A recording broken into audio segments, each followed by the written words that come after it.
Hi, welcome to StatStuff. I'm Matt Hansen. In a previous lesson I talked about distributions, but in this lesson I'll specifically talk about normal distributions and how you can test a distribution using a normality test. So let's begin by defining what we mean by a normal distribution. Well, we call it a normal distribution because when we say normal, we're implying that the typical randomness is what we'd expect to occur in life. So we expect things to be random because if there was no randomness, then we would presume that there's some sort of influence or some bias or skewness that's represented within the data. So when we say that there is no bias, or we're hoping that there's no skewness that's occurring within the data, no outside influence, then we'd expect it to be normal. It should represent the normal type of variation, the normal representation of how things happen, something that is truly random. So we want the data that we're analyzing to be unbiased, and as such that means we need to ensure that it reflects that normal randomness that we would typically expect to see. Otherwise, if we didn't have data like that and the data was actually biased, then why even analyze it if we can't be confident that we're going to find the right root cause?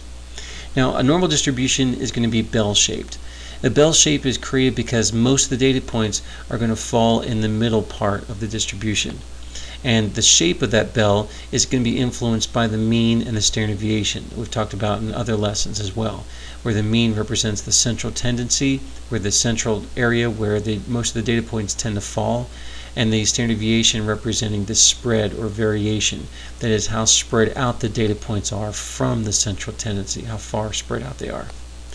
Now, some characteristics of a normal distribution are that it's completely described by the mean and the standard deviation. Those two elements describe the normal distribution. The tails on either end of the normal distribution are going to extend plus or minus to infinity.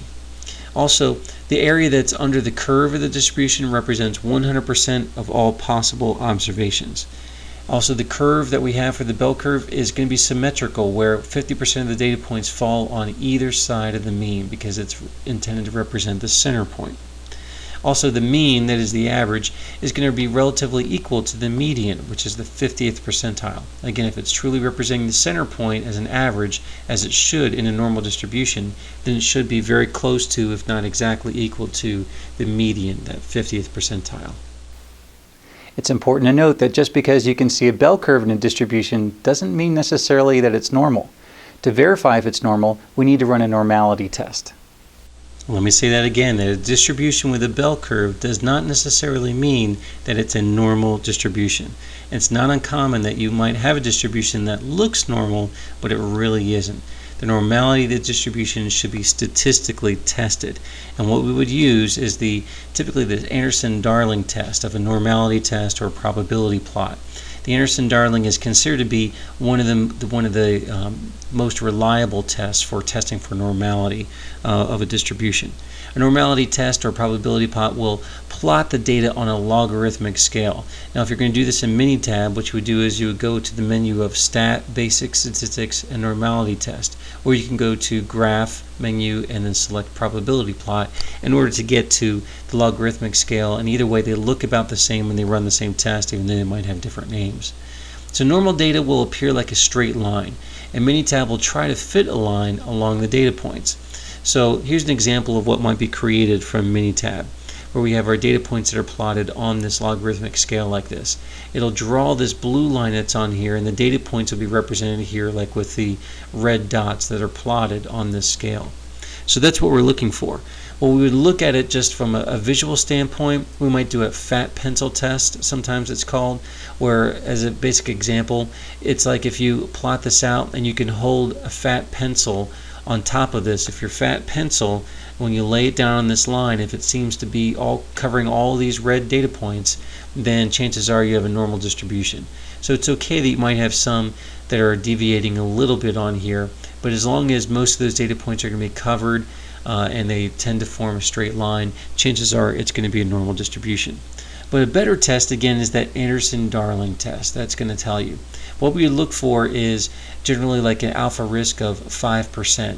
So if your p-value is greater than 0.05 or 5%, then we would say the distribution is normal. But if the p-value is less than 5% or less than 0.05, then the distribution is not normal. So again, when we're using 5% here, we're basically saying 5% is that alpha risk.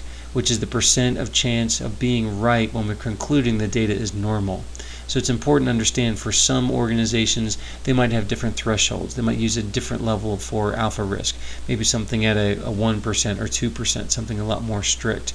Either way, whatever your organization uses, whatever is required for whatever you're measuring, it's important to at least use that same alpha risk. For the most part, many organizations tend to use 5%, so that's why we're using that in this example. So with the data that we have plotted here, it looks like for the Anderson-Darling test, our p-value here is 0.20. Since that's greater than 0.05, then we can conclude that this is a normal distribution. All right, before we close this lesson, let's discuss how we can apply some of these concepts in a practical way. Well, if you have Minitab, what I'd like you to try to do is open up the sample file for Minitab that's been provided on the website and try to run a normality test on each of the continuous metrics that are within that data file. And then ask yourself which of those metrics are normally distributed and how is it that you can prove that they're normally distributed. And after that, I'd like you to try to pull the historical data for at least 2 continuous metrics that you use in your organization and try to walk through the same process above. That is, try to walk through to run a normality test on each of those continuous metrics and ask yourself, is it normally distributed? And how can you prove that it's normally distributed? Well, that wraps up this lesson. Check out StatStuff.com for many more resources that can help you achieve powerful results. I'm Matt Hansen. Thanks for watching.